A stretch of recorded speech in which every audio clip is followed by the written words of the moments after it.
السلام علیکم.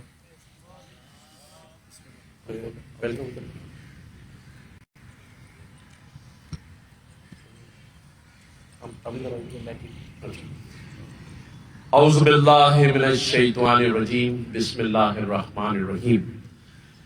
میں سب سے پہلے اپنے میڈیا کے بھائیوں کو خوش آمدید کہتا ہوں، اور آج کا دن اس گورنر ہاؤس کے لیے بڑا اہم دن ہے کہ جب مولانا فضل الرحمان صاحب جو کہ JUIF کے سربراہ ہیں، آج انہوں نے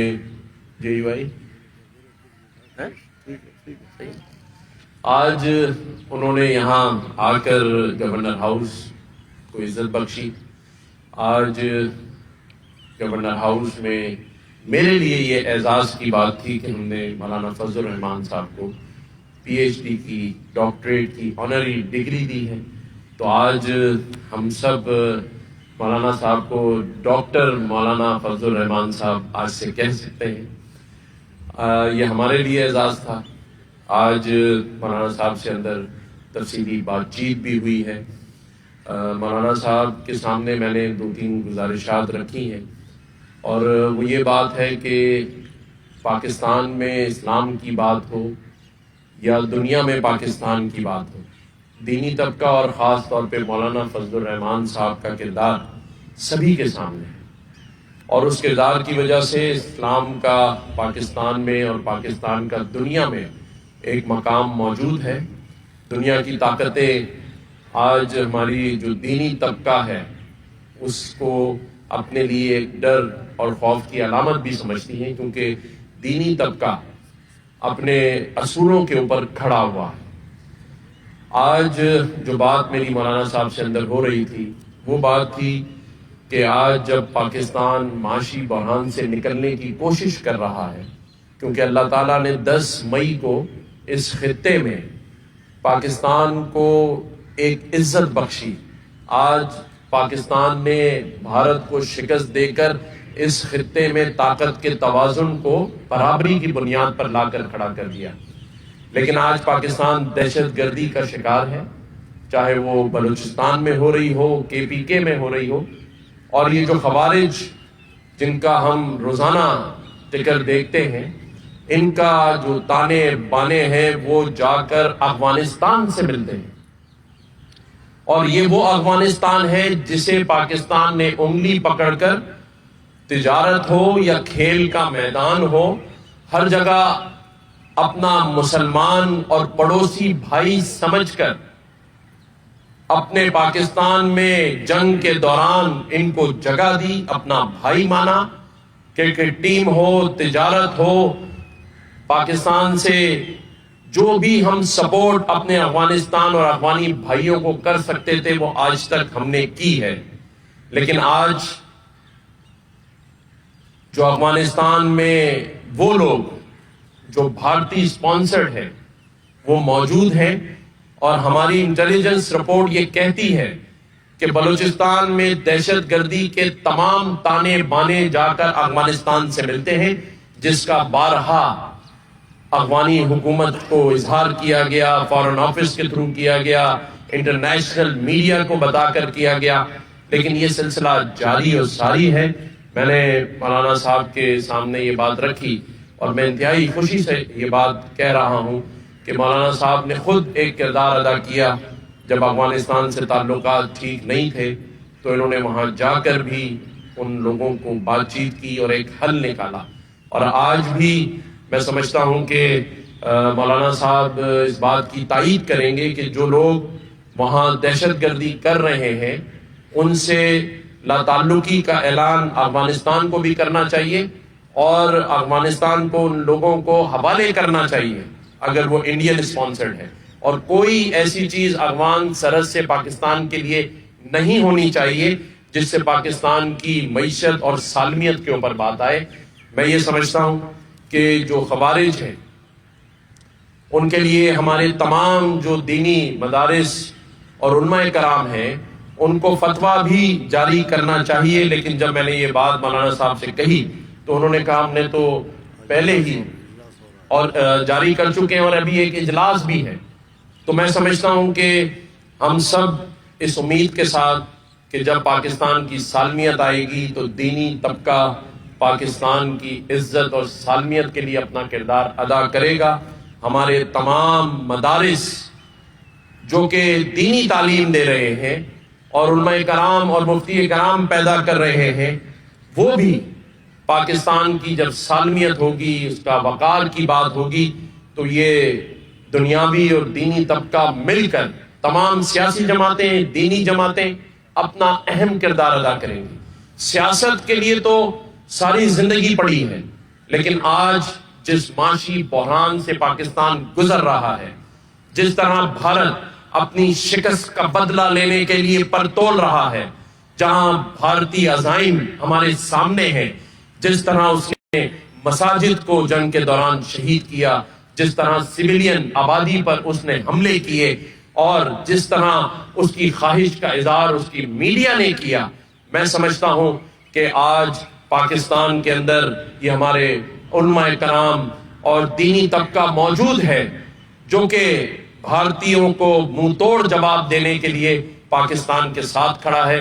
میں یہ سمجھتا ہوں کہ وزیر اعظم پاکستان اور فیلڈ مارشل جنرل حافظ عاصم منیر صاحب جس طرح پاکستان کی معیشت اور سالمیت کے لیے کام کر رہے ہیں، اللہ کرے کہ پاکستان اس کے ثمرات دیکھے، اثرات دیکھے، اور پاکستانی قوم کو، 25 کروڑ عوام کو یہ جو ہم نے جنگ جیتی ہے اس کے ثمرات نظر آئیں معاشی طور پر. اور اسی طرح جو پاکستان کا مقدمہ ہم آگے لے کر جا رہے ہیں، اللہ تعالیٰ اس میں ہم سب کو مدد کرے. میں ایک دفعہ پھر مولانا فضل الرحمان صاحب کا، غفور حیدری صاحب کا، میرے بھائی مولانا راشد سومرو صاحب کا اور مولانا صاحب کی پوری ٹیم کا دل سے شکریہ ادا کرتا ہوں. مولانا صاحب نے شفقت کی ہے، ہمارے بڑے ہیں، پاکستان کے بڑے ہیں، اور میں ہمیشہ جب بھی اسلام آباد کوئی موقع ہوتا ہے تو مولانا صاحب سے ضرور کہتا ہوں کہ میں آپ کے پاس آ رہا ہوں. وہاں یہ ہمیشہ ہمیں جلیبی اور مٹھائی کھلاتے ہیں. آج میں نے بھی مولانا صاحب کے لیے اپنے ہاتھ سے حلیم بنایا ہے، تو میں کوشش کروں گا کہ مولانا صاحب کو پسند آئے. مولانا صاحب سے 2 لفظ کی گزارش. بسم اللہ الرحمن الرحیم، صلی اللہ علی النبی الکریم وعلی آلہ وصحبہ وبارک وسلم. جناب گورنر صاحب، میں آپ کا اور آپ کی پوری ٹیم کا شکر گزار ہوں. آپ نے دعوت دی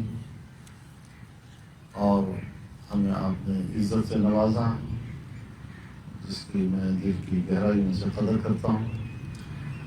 اسلام آباد میں آپ ایک سے زیادہ مرتبہ تشریف لائے ہیں اور ہم وفادار لوگ ہیں، روایات کے لوگ ہیں، تو آپ نے دعوت دی تو ہم یہاں آپ کی خدمت میں حاضر ہوئے. یہ ہمارے سوسائٹی کا ایک حسن ہے کہ ہم سیاسی رائے جو بھی رکھیں، لیکن ایک دوسرے کو عزت دینا، یہ ہماری روایات کا ایک حصہ ہے جس کو بچانے کی آج کل ہم بڑی جدوجہد کر رہے ہیں. میں اس بات پر بھی ان کا شکر گزار ہوں کہ انہوں نے PhD کی اعزازی ڈگری مجھے دی، لیکن اس کے باوجود میں مولوی صاحب ہی کہلانا پسند کروں گا. اور ہر چند کی ایک اعزاز ہے، لیکن میں ان کا شکر گزار بھی ہوں. اور ہم اس بات پر یقین رکھتے ہیں کہ اللہ کے نزدیک علم منقسم نہیں، ایک ہی علم ہے. وعلم آدم الاسماء كلها، اور وہی علم بنی آدم کی طرف منتقل ہو رہا ہے اور درجہ بدرجہ اس میں ارتقاء آتا ہے. ہر چند کے مسلمانوں کے لیے ایک خصوصی علم اللہ نے متعین کیا ہے جو تمام علوم کا منبع ہے. الرحمن علم القرآن، جس پر صرف مومنین اور مسلمان ہی ایمان لاتے ہیں، اور وہ بھی تمام قرۂ ارض کے سارے علوم کا احاطہ کرتا ہے، وہ تقسیم کا تقاضا نہیں کرتا.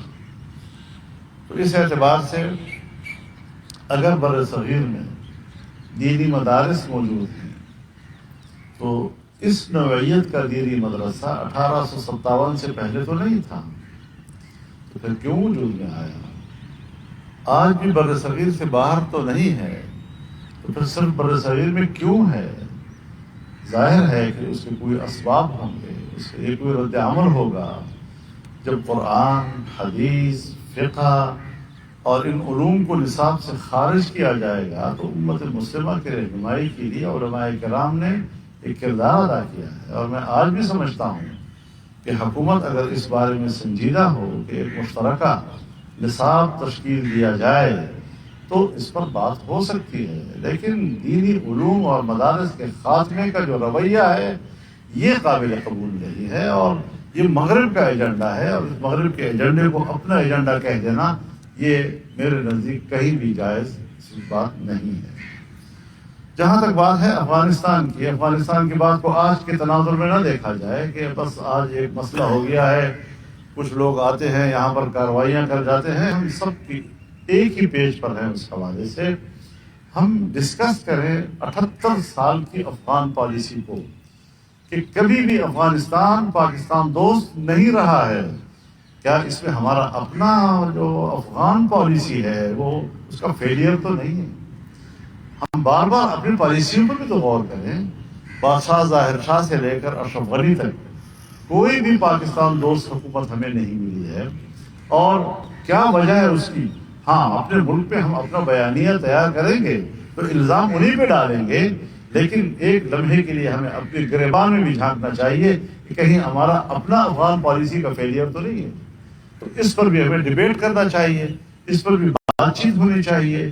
اور پھر جب ہم ایک اسلامی جمہوریہ میں رہتے ہیں اور ہم نے حلف اٹھایا ہے آئین پاکستان کا، اور آئین پاکستان کہتا ہے کہ قانون سازی قرآن و سنت کے تابع ہوگی اور قرآن و سنت کے منافی کوئی قانون سازی نہیں ہوگی، تو کیا ہم نے جو ابھی 27ویں ترمیم کے ساتھ کچھ قانون سازیاں کی ہیں، چاہے وہ 18 سال سے کم عمر کی شادی کے بارے میں ہو، چاہے وہ ٹرانسجنڈر کے بارے میں ہو، اور چاہے وہ گھریلو تشدد کے حوالے سے قانون کی تجویز ہو، کیا ہم نے کبھی یہ دیکھا ہے کہ ہم نے کس طرح قرآن و سنت کو پس پشت پھینک کر صرف اقوام متحدہ کے منصور کی پیروی میں قانون سازی کی ہے؟ ہم نے حلف کسی اور چیز کا اٹھایا ہے، ہم پیروی کسی اور چیز کی کر رہے ہیں۔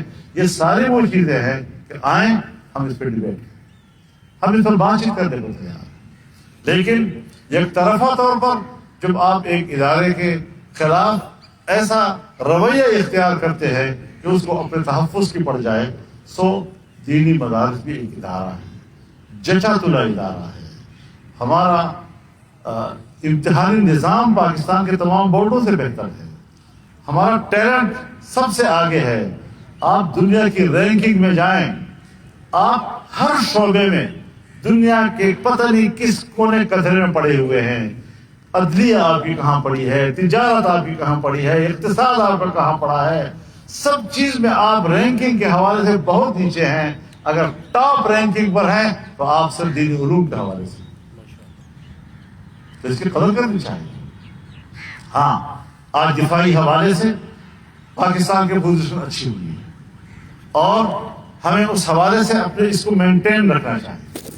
ہم پاکستان کے طاقتور دفاع کو خیر مقدم کہتے ہیں، لیکن دفاعی قوت کو دفاعی لحاظ سے مضبوط دیکھنا چاہتے ہیں، دفاعی قوت کو سیاسی لحاظ سے مضبوط ہونا یہ شاید یہ عوام کا حق ہے اور سیاستدانوں کا حق ہے۔ تو اس حوالے سے ہمیں سیاسی اداروں کو مضبوط کرنا چاہیے۔